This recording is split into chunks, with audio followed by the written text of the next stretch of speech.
দাঁড়ান একটু।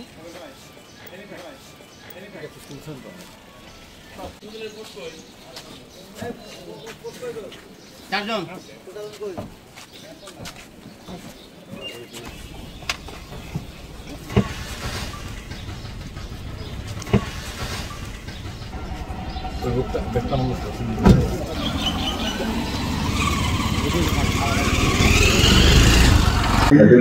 জি, আমরা গতকাল আলী হায়দার রতন নামক ব্যক্তিকে আমরা ঢাকা রমনা থানা থেকে নিয়ে আসছি। সে হলো সাবেক আওয়ামী লীগের সাধারণ সম্পাদক ভাগিনা পরিচিত, এবং তার বিরুদ্ধে আমার থানায় 5 আগস্টের হত্যা মামলা আছে। আমার সে হত্যা মামলা 10 জন রিমান্ড সহ আজকে বিজ্ঞাপন প্রেরণ করেছি। হ্যাঁ, তাকে আমরা গতকাল রাত থেকে গ্রেপ্তার করেছি এবং আজকে সকালে তাকে আমরা কোর্টে প্রেরণ করেছি রিমান্ড আবেদন সহ। বান্ডেল থাকলে প্রতি সেনমানিতে টাকা বাঁচবে।